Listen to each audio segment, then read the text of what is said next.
Jesus is sitting under a tree on the mountain path. Two priests and a crowd of people are dragging a woman with a veil on her head along the mountain path. The woman is crying. The people who have come to Jesus grab the woman and push her in front of him. The woman also falls down in front of Jesus, crying. A priest looks at Jesus and says, "You are a judge and a preacher of a city." This woman was caught in the act of committing adultery. Moses' law says she should be stoned. Now tell me, should we stone her or not? Jesus doesn't answer. Instead, he starts writing on the ground. The priest asked again, "Why are you silent? Should we stone her or not?"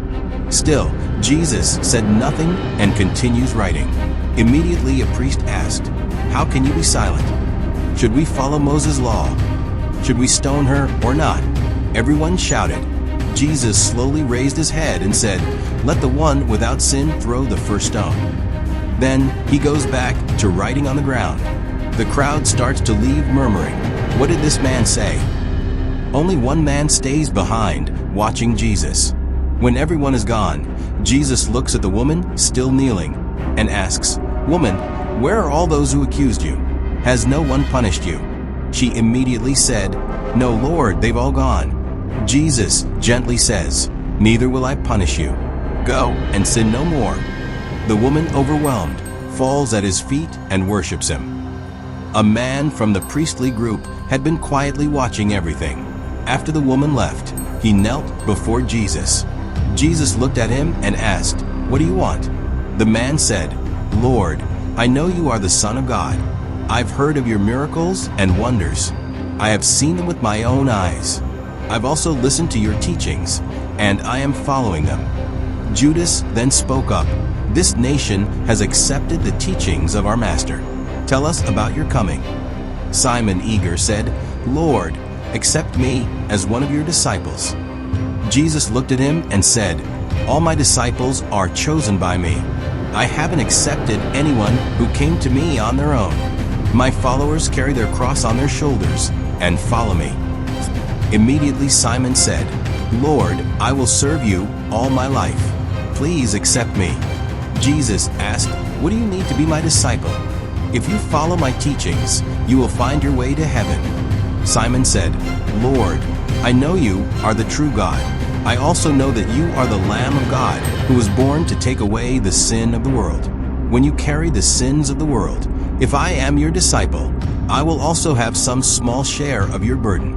Therefore, I will find my way to heaven." Jesus looked at him and said, "Your heart is pure. Truly, I tell you, when the Son of God carries the world's sins on his shoulders, you have a small share of it. Go now." And he walked away. Judas saw Simon, who was following him, and said, "He told you to go, didn't he?" Simon stayed still, watching Jesus disappear into the distance. The prison of Judea was dark and cold. On both sides, prisoners gripped the iron bars, watching. Chief Commander and Caiaphas walk along the veranda, their footsteps echoing. They stop in front of a small cell. Inside, Barabbas sits in the corner, chained. His eyes burn with anger. A guard unlocks the cell door. Chief Commander and Caiaphas step inside. Caiaphas looked at Barabbas and asked, "Well, Barabbas, how are you? How can you be fine with chains on your hands, tears in your eyes, and the fear of death?" Barabbas glared at him angrily. "You traitor, am I afraid of death?" Caiaphas laughed. "Then why did you run like a coward?" Barabbas replied, "I did not run away. My friend Jonas pulled me away." Caiaphas turns to the commander. "Haven't we already punished him for that, Commander?" The commander laughed. Seeing this, Barabbas shouted, "You hypocrites! You smile after murdering my friend. I swear, I will not let you go unpunished." The commander grabbed Barabbas and pushed him to the ground. Caiaphas steps closer, his voice cold. "Your story is over, Barabbas. The blame for your friend's murder now falls on you." Barabbas looks up, furious. "I didn't kill my friend." "He did." Caiaphas leans in, lowering his voice. "That's a secret only you and I know.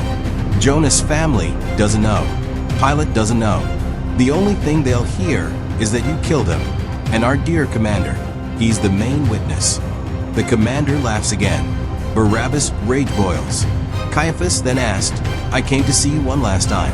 Any last wishes before you die?" Barabbas stares at him, full of anger, and replies, "Hey Caiaphas, you can't kill me. Pilate can't either. My life is in God's hands. You can't touch a single hair on my head unless he allows it." Immediately the commander said, "Why are you talking to this man? Take him to Pilate. Let's finish this." Barabbas pushes himself up, his voice filled with rage. "What are you afraid of? You racists, what did I ask of you? I never asked for your gold. I never asked for your land. I never took your wives or your children. All I asked for was 6 feet of earth to bury our dead. But you priests," spits on the ground, "you guide us to heavenly life, yet refuse even that." Caiaphas steps forward, furious, angrily shouted, "Barabbas." Barabbas said to him, "Why are you angry?